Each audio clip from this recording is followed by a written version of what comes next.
Ils espèrent 20h30 refaire à Paris.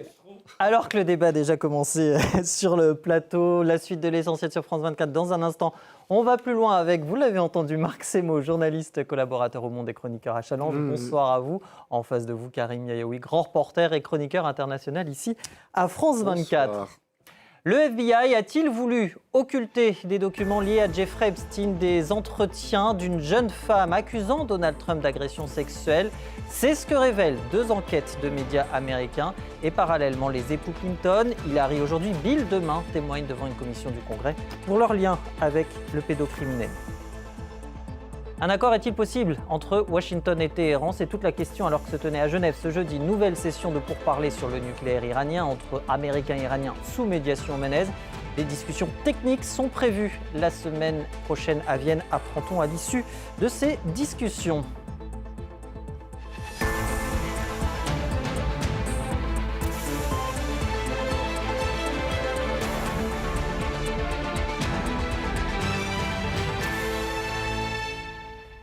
Donald Trump a-t-il été protégé par le FBI? Des médias américains affirment que certains fichiers de l'affaire Epstein mentionnant le président des États-Unis n'ont pas été rendus publics.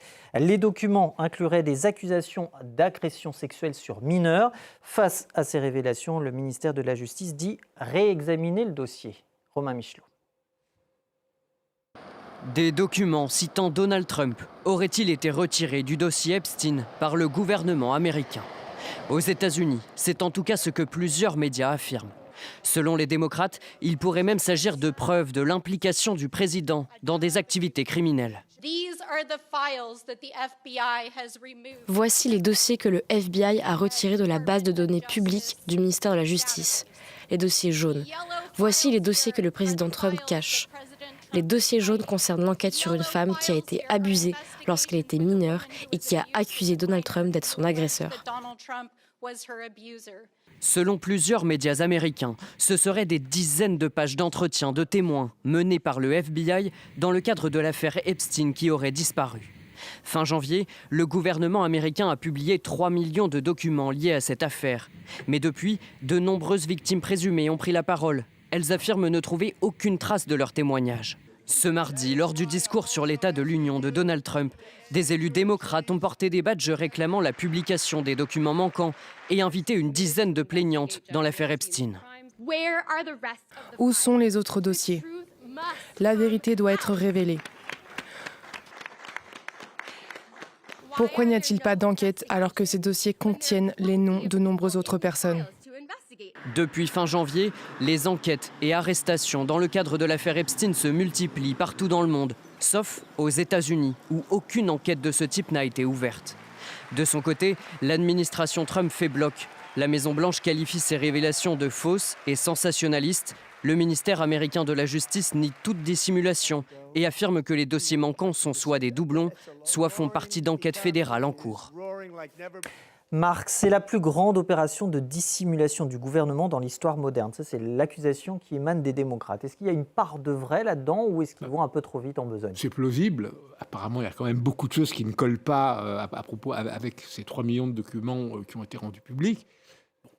Les démocrates auraient tort de ne pas en profiter comme axe d'attaque contre Trump. C'est évident que Trump avait des relations avec Epstein. Surtout, d'ailleurs, à une époque où Trump était plutôt démocrate, ou fréquentait surtout des démocrates. C'était fin des années 90, début des années 2000.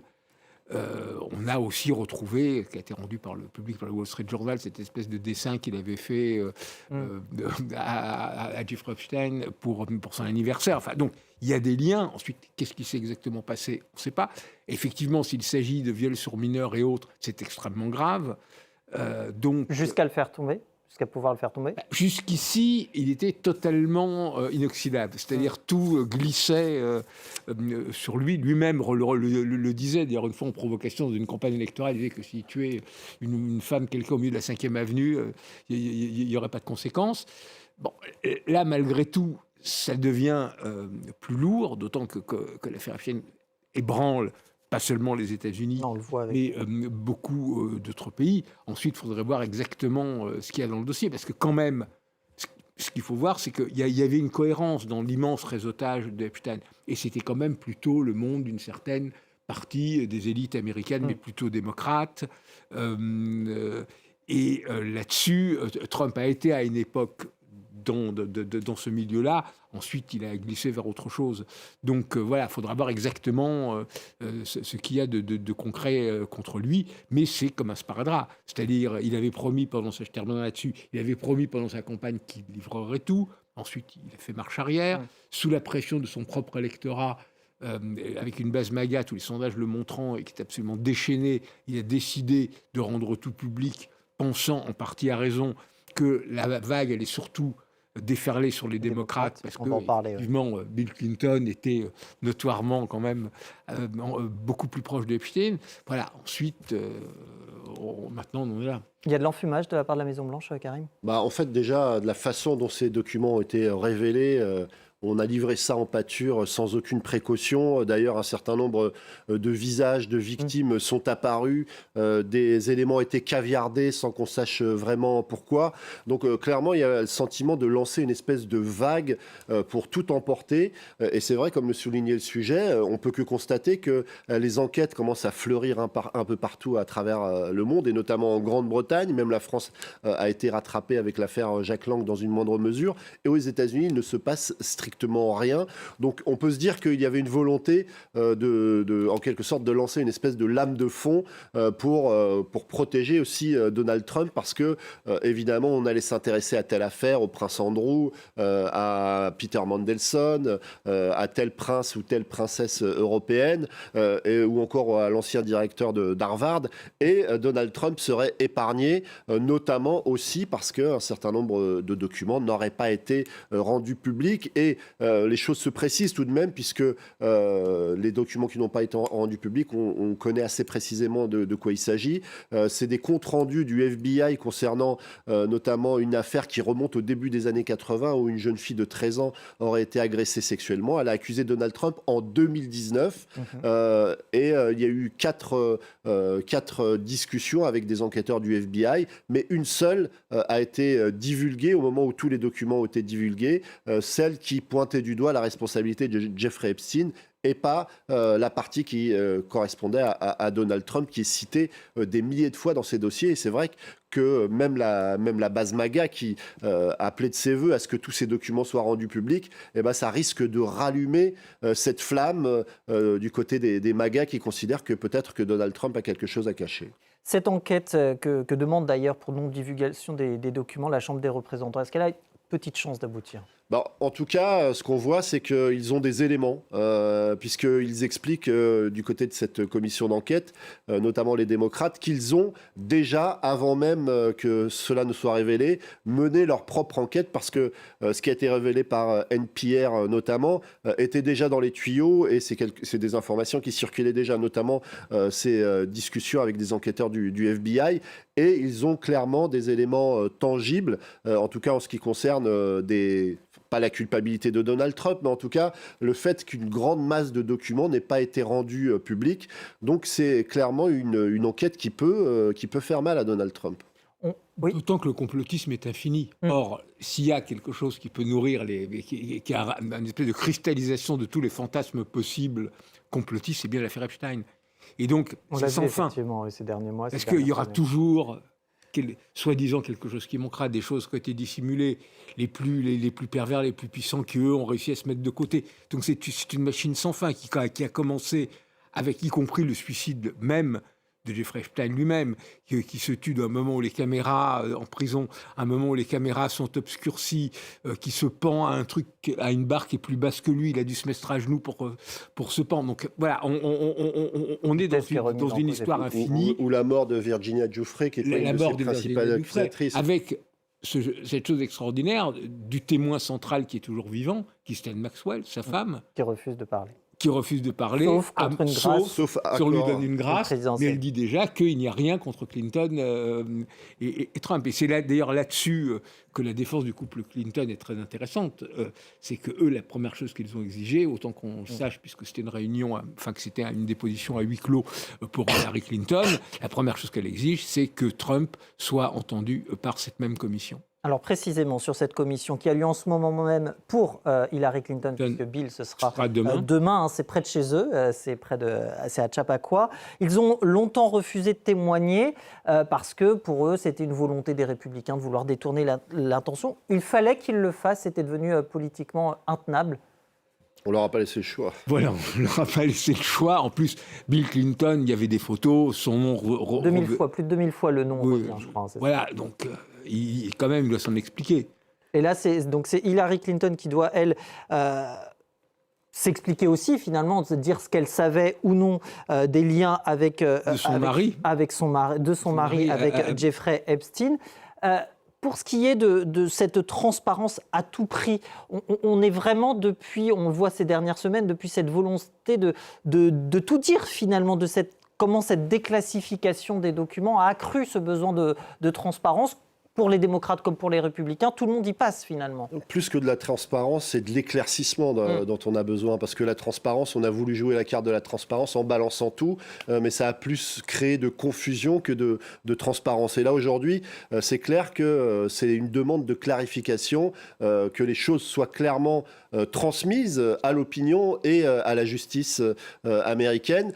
Et du côté des Clinton, clairement, Donald Trump a essayé d'allumer un contre-feu en leur demandant de venir témoigner, en pointant les projecteurs sur eux, mais ça pourrait bel et bien se retourner contre lui. Il faut rappeler que Bill Clinton a entretenu des relations assez proches avec Jeffrey Epstein, mais qu'elles se sont arrêtées il y a longtemps, bien avant que Jeffrey Epstein ne soit condamné. C'était au début des années 2000. Il y a eu pas mal de voyages à bord du fameux Lolita Express où Bill Clinton était présent. Mais Virginia Giuffre, qui a raconté avant sa mort avoir croisé Bill Clinton, considérait qu'il n'avait jamais rien fait de répréhensible. Quant à Hillary Clinton, aujourd'hui, elle explique qu'elle aurait préféré que tout ça soit mis aux yeux de tous, que ça soit une audition publique. Parce que c'est à huis clos. Hein. Et c'est une façon de dire, nous, on n'a strictement rien à se reprocher. Et appeler Donald Trump à venir témoigner, c'est évidemment une bonne stratégie.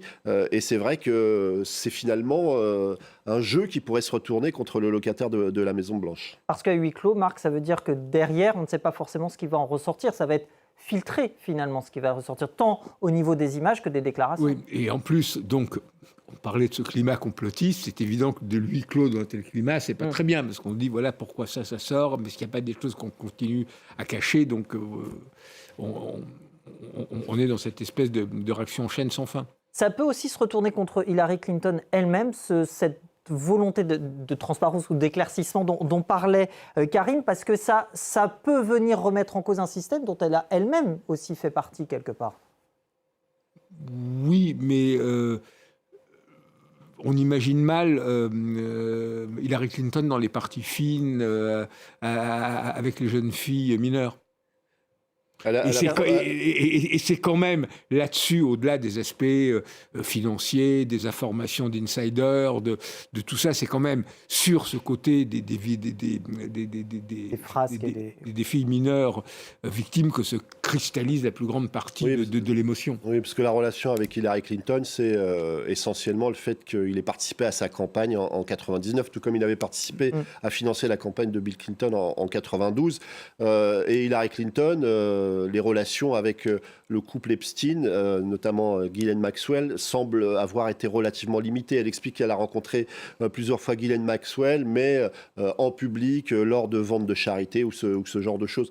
Donc on va sans doute creuser du côté du couple Clinton, mais c'est pas forcément là qu'on va trouver les histoires les plus scabreuses, en tout cas en ce qui concerne Hillary. Pour Bill, je ne sais pas. C'est autre chose, en tout cas. On en saura certainement plus demain. Ce qu'on voit aussi, c'est que depuis ces dernières semaines, même ces derniers mois, ça vire à l'affrontement politique. On le rappelle, il y a les midterms dans 9 mois maintenant. Le risque, c'est aussi que telle ou telle phrase soit, ou telle déclaration, tel ou tel dossier, finalement, soit instrumentalisé. On voit que c'est déjà le cas. Disons que... Ça va devenir un argument de campagne, carrément. Évidemment. Et en plus, Donald Trump arrive à ces élections de mi-mandat en position quand même très affaiblie. Bon, déjà, il y a la Cour suprême.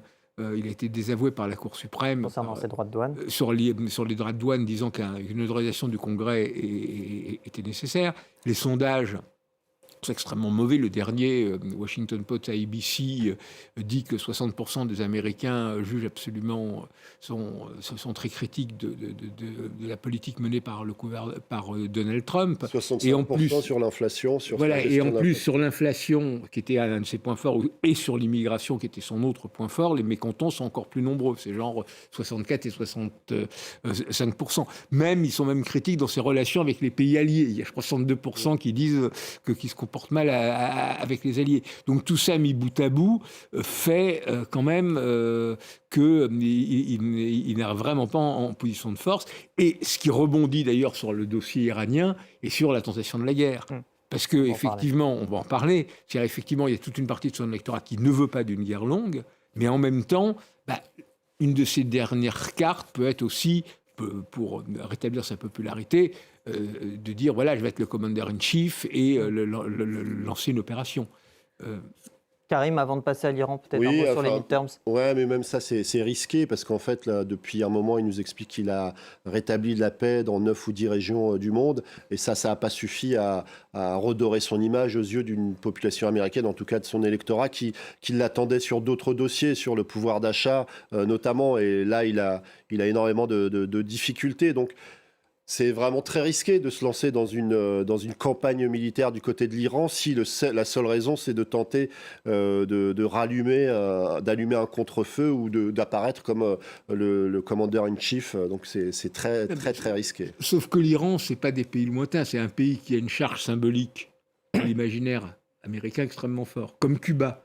Et d'ailleurs, lui, ce qu'il peut espérer, s'il veut rentrer dans l'histoire, comme il se l'imagine avec son narcissisme et sa mégalomanie, effectivement, s'il arrive à faire tomber le régime cubain, il a l'air bien parti pour, et à résoudre d'une manière ou d'une autre la question de l'Iran, bon, c'est évident que Trump affirme une stature... Oui. Est-ce que ça sera suffisant ?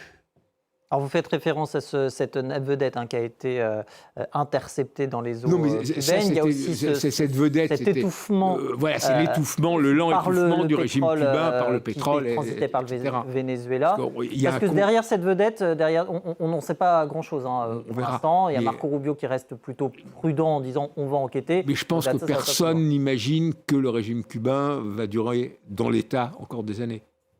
Il est prêt de tomber, disait Donald Trump le 4 janvier, c'était à bord de Air Force One. Alors précisément sur les États-Unis et donc sur l'Iran, il y a eu des négociations aujourd'hui à Genève, un troisième round sous médiation omanaise. Étaient de la partie Steve Witkoff et Jared Kushner. Alors évidemment, c'était l'épineux dossier du nucléaire iranien qui était au centre de la table avec cette... opposition, on va dire, entre un Washington qui maintient la pression militaire, Téhéran qui réaffirmait ne pas vouloir d'armes. Et on apprend à l'issue de cette réunion à Genève qu'il y aura des discussions la semaine prochaine, dès lundi. D'ailleurs, c'est ce que dit le chef de la diplomatie iranienne à Vienne. Donc, discussion technique, dit-on, Marc Semo. Est-ce que c'est plutôt bon signe ? Est-ce qu'on va plutôt vers un accord, enfin, ou on est là... Pour le moment, c'est très difficile d'en juger. Ensuite, les exigences qu'ont remis les États-Unis sur la table, c'est-à-dire un arrêt complet de l'enrichissement, l'envoi aux États-Unis de l'uranium qui a déjà été enrichi, sans compter le fait de bloquer le programme balistique et la portée des missiles, l'arrêt du soutien aux groupes régionaux, etc., etc. Donc, ce sont les exigences maximum. Si les Américains restent intransigeants là-dessus, c'est évident ils mettent ça sur le tapis pour que ce soit refusé, pour trouver le prétexte de l'intervention. Les Iraniens jouent, comme toujours, la carte de « mais regardez, nous sommes prêts à discuter, nous avons trouvé des accords, il y a déjà des idées nouvelles qui sont sur la table ».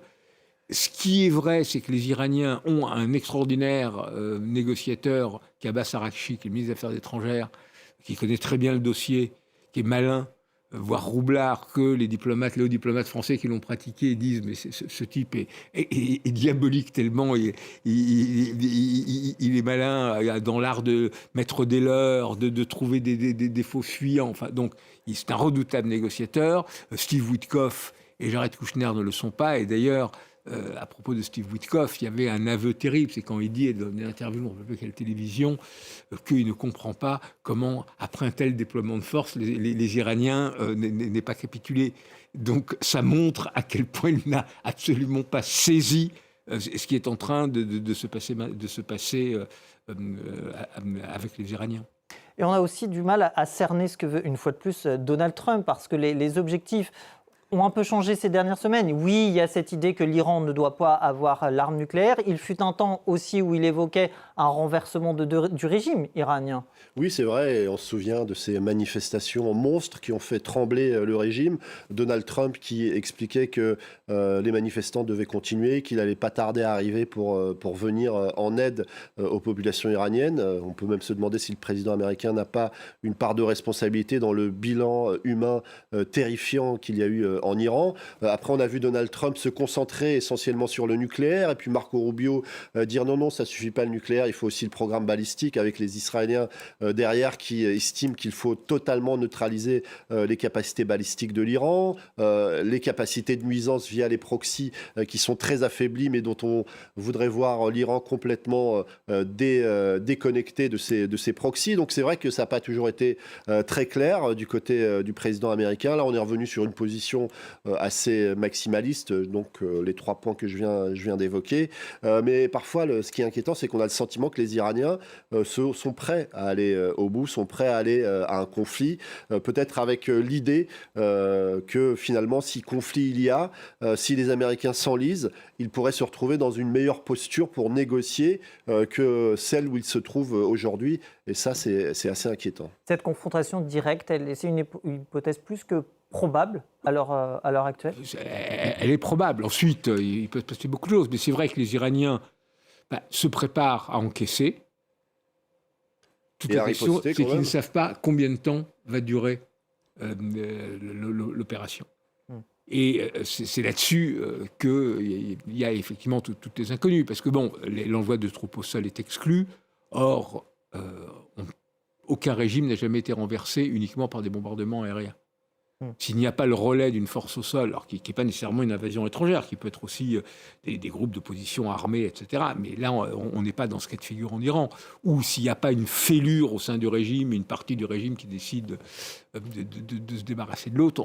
Et pour le moment, l'armée iranienne, dont on dit qu'elle est différente des gardiens de la Révolution, qu'elle pourrait éventuellement être un recours, pour le moment n'a pas bougé. Donc on est dans un bras de fer dont, oui, on ne voit pas l'issue, d'autant que on ne sait pas très bien ce que vont être ces frappes. Est-ce que ça va être des frappes contre les installations nucléaires, c'est probable, mais elles ont déjà été en bonne partie détruites. Contre les sites balistiques, c'est évident.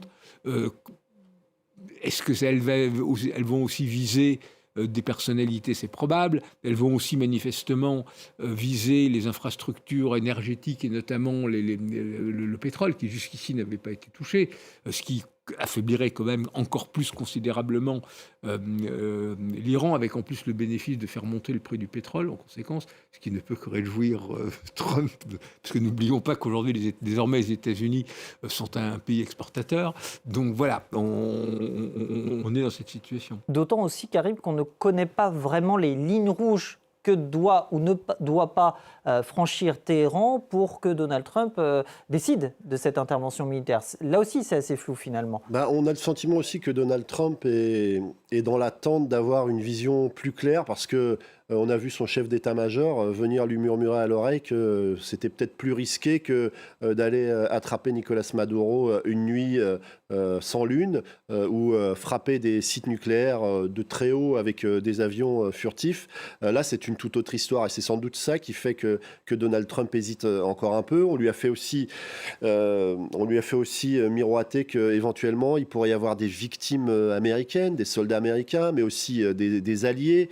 Et donc tout ça, il sait très bien que du côté de l'opinion américaine, si ça devait arriver, ça serait juste un cataclysme. Et finalement, cette opération militaire à sa gloire, qui est censée redorer son image de commander-in-chief, pourrait finalement se retourner contre lui. Et c'est aussi ça qui explique qu'il attend et qu'il hésite pour avoir une lecture plus claire. Mais est-ce que la lecture claire interviendra à un moment? Parce que, comme le disait Marc, les Iraniens sont de redoutables négociateurs. Ils en ont fait la preuve à maintes reprises. Ils ont cette capacité à faire durer les discussions encore et encore.